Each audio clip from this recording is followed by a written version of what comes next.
Television, your best station for news, politics, business, sports and entertainment. Your one-stop channel, Asset Television. Hello and thanks for staying with us on Asset Television. Welcome to the news. My name is Emmanuel, Ejike Emmanuel. First, the headlines. Labour leader fumes over police invitation of Ajero on terrorism allegation. Israeli military recover 6 bodies of hostages taken by Hamas. Now on the news in full. There are indications that the country may witness another round of workers' unrest following the move by the Nigerian police force to interrogate the president of the Nigerian Labour Congress, Comrade Joe Ajero, over allegations of terrorism financing, treasonable felony, subversion, and cybercrime. NLC had alleged that security agents on July 7th conducted a night raid on its national secretariat in Abuja. It demanded an apology from the government and leadership of the security forces, while at the same time saying that it would undertake a forensic audit of the entire Labour House to ensure that nothing was planted there by the security operatives. However, in response to police action, the NLC will convene an emergency meeting of its National Executive Council (NEC) Tuesday to deliberate on the issue and possibly take measures to protest the government's move. A notice of the emergency NEC meeting dated August 19, 2024 and signed by the General Secretary, Comrade Emmanuel Ugboaja, asks all the NEC members to join the meeting to be held at its headquarters, Labour House, in Abuja, either physically or via Zoom. The letter, a copy of which was cited by This Day, also put the chairman of all the state branches and affiliates nationwide on alert. The police had, in a letter dated August 19, 2024, invited Ajero for questioning Tuesday, August 20th, at the IRT complex by Old Abattoir, Gusape Junction in Abuja. The security force warned that a warrant of arrest might be activated should the NLC president fail to turn himself in.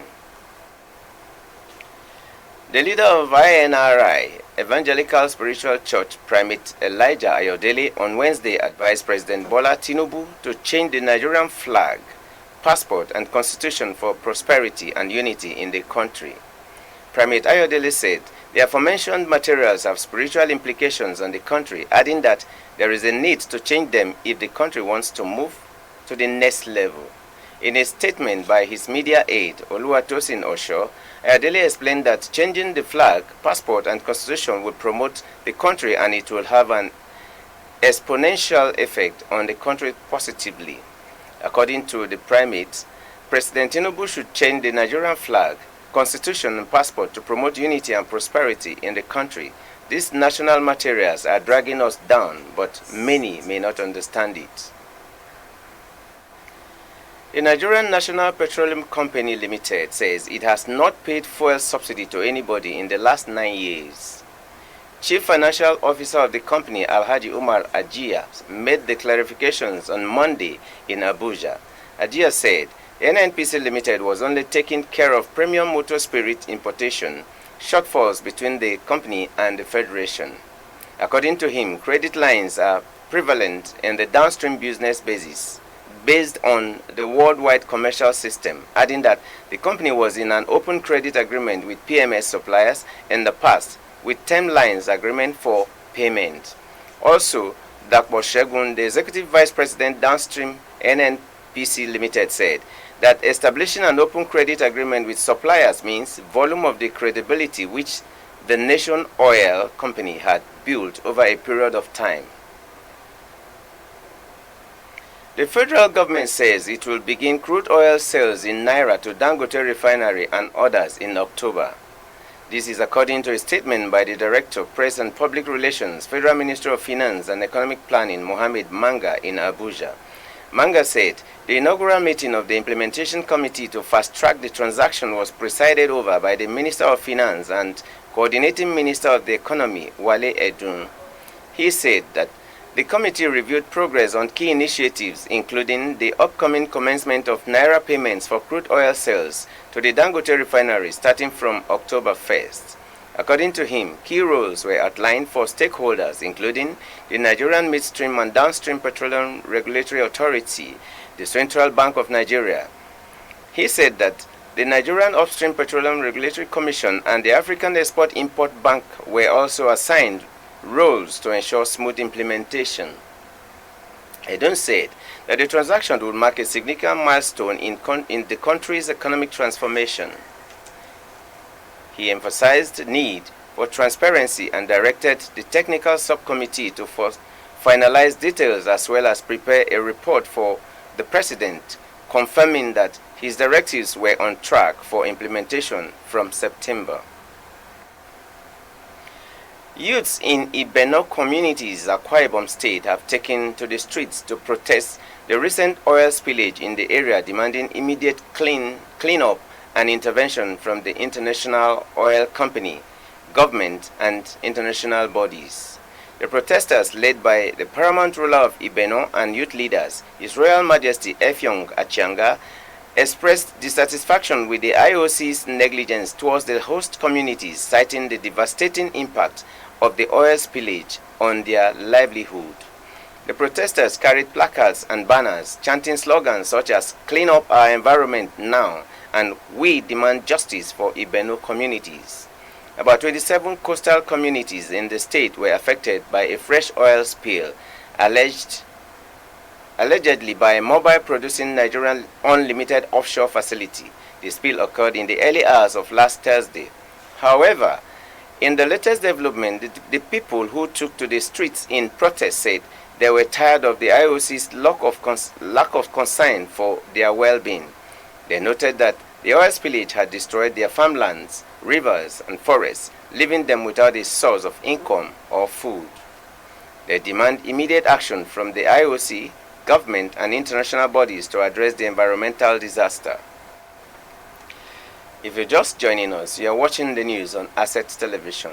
We'll be back after this short break.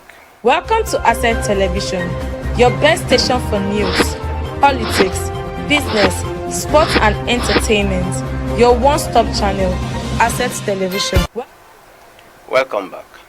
The national chairman of the ruling All Progressive Congress APC, Dr. Umar Ganduje, has dismissed rumors circulating in the social media space insinuating that he is planning to run for president under the party's platform in 2027. In a statement issued by his chief press secretary, Edwin Olofu, in Abuja on Sunday, August 18, Ganduje labeled the poster that claims he will contest the presidency with Imo State Governor Hope Uzodinma as his running mate false and malicious. Reaffirming his loyalty to President Bola Tinubu, he accused elements within Kwankwasia movement and other mischief makers of creating the poster with the aim of sowing discord between him and President Tinubu. Ganduje emphasized that the president is steering the country on the right path towards greatness. The poster, bearing bold pictures of Ganduje adorned in blue Babariga as APC presidential candidate and Uzodinma in white attire and a red cap as his running mate, has a title, "The Winning Team 2027, Vote APC 2027 for Nigerians' Prosperity and Human Development." Debunking the poster, Olofu said, "This is to inform the general public that the poster currently circulating on social media claiming that the APC national chairman, Dr. Abdullahi Umar Ganduje, is contesting for the presidency in 2027 with Imo State Governor Hope Uzodinma as his running mate is entirely false and malicious piece of fake news."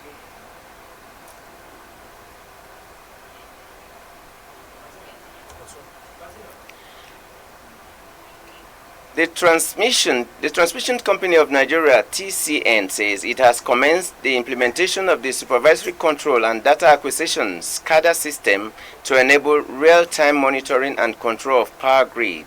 Sule Abdulaziz, the managing director of TCN, said this when members of the House of Representatives Committee on Power went on an oversight function to the company in Abuja. Abdulaziz said that the technological advancement will significantly improve grid stability, reduce transmission losses, and allow for quicker response to faults and disturbances. He said that TCN had also implemented an effective frequency control and load balancing, as evident in the drastic production in the instances of partial and full system collapses. According to him, there is a designated web portal for managing the output of generations and allocations to distribution companies. Abdulaziz said that the achievements of the TCN under his watch have been significant in strengthening the transmission infrastructure and improving grid stability. Nollywood indigenous Yoruba language film Lakatabu has recorded box office success, grossing 200 million naira in Nigeria. The film, which stars and is produced by Odunlade Adekola, one of the country's top grossing actors, has become one of the highest earning Nollywood films in 2024. According to data tracked, Lakatabu earned 47,000 million naira in its opening weekend, making it the third highest opening of 2024 with over 11,000 cinema admissions. Within the week, the film's revenue surged to 94 million naira. By June 30th, 2024, Lakatabu had crossed 126 million naira, ultimately reaching 168 million naira before surpassing the 200 million mark. The film, which premiered on June 21st, 2024, quickly emerged as a major hit in the Nigerian film industry. Data from the Cinema Exhibitors Association of Nigeria indicates that Lakatabu was the highest grossing Nollywood film from June 21st to June 27, 2024, generating nearly 65 million naira within 1 week alone. The strong box office performance of Lakatabu comes amid a broader trend of Yoruba language films gaining prominence on streaming platforms.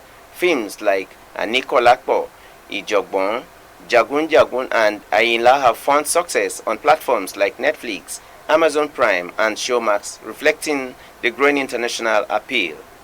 This success places Lakatabu alongside other notable Yoruba language Nollywood productions, such as Kayode Kasum's Ajesokpo, which crossed over 250 million naira at the Nigerian box office, and Eniola Ajao's Ajakanu, Beast of Two Worlds, which also grossed 250 million naira before transitioning to Amazon Prime. The wife of Katsina State Governor Hajia Zalaihat Rada has distributed 3,500 bags of rice and disbursed 17.5 million naira to vulnerable households in the state.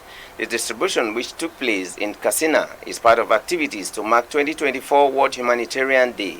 According to Rada, the distribution of rice and disbursement of cash to those in need across the state was part of her commitment towards serving humanity.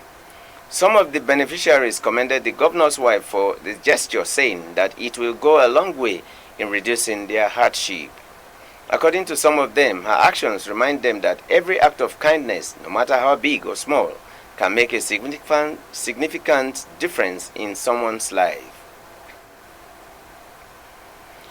As the World Health Organization recommended on Monday, August 19, that countries affected by the mpox variant initiate vaccination plans in areas where cases have emerged, the hardest hit nation, the Democratic Republic of Congo, expressed hope to receive its first vaccine doses next week. The country has reported 16,700 cases with over 570 deaths since the beginning of the year, according to Health Minister Samuel Roger Kamba at a press conference. According to the government, the disease is increasingly affecting young people, and many children under the age of 15 have been affected. The current outbreak is characterized by a more contagious and dangerous virus with an estimated mortality rate of 3.6%. The surge of mpox in the Democratic Republic of Congo, which has also affected Burundi, Kenya, Rwanda, and Uganda, prompted the World Health Organization to declare its highest level of international alert on Wednesday. The Democratic Republic of Congo is the epicenter of the current outbreak, with the spread of a more dangerous strain of the virus rising increasing concern in Africa and beyond. Outside of Africa, mpox cases have been diagnosed in Sweden, Pakistan, and Philippines. Bodies of 6 hostages were recovered from the Gaza Strip in an overnight operation, the Israeli military said on Tuesday morning. Their corpses were found in the city of Khan Younis in the south of the coastal territory. The families of the 6 men have been contacted. According to media reports, 5 of the men were between 35 and 80 years old. The report said that they were all alive when they were abducted. According to Israel's count, the Palestinian militant organization Hamas still holds 109 hostages, many of whom are likely no longer alive. U.S. Secretary of State Antony Blinken is currently trying to broker an agreement for a ceasefire in the Gaza conflict and the release of the remaining hostages. Israel has accepted a U.S.-supported proposal to bridge differences between Israel and Hamas, Blinken said on Monday. Hamas, however, has not yet agreed to it.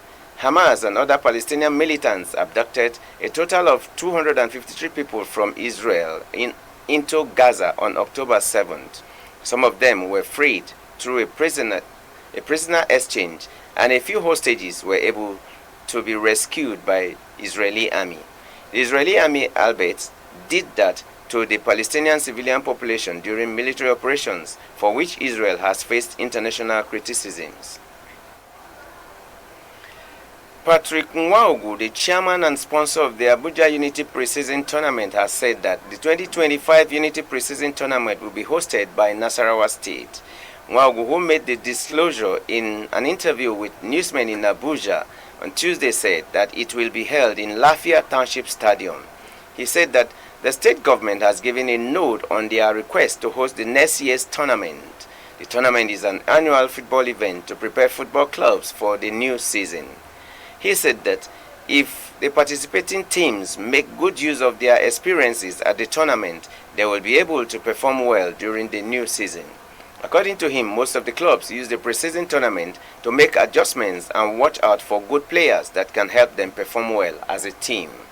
Nwaugu said that not less than 6 players from the junior clubs that participated in this year's edition of the tournament were billed to be signed by NPFL clubs.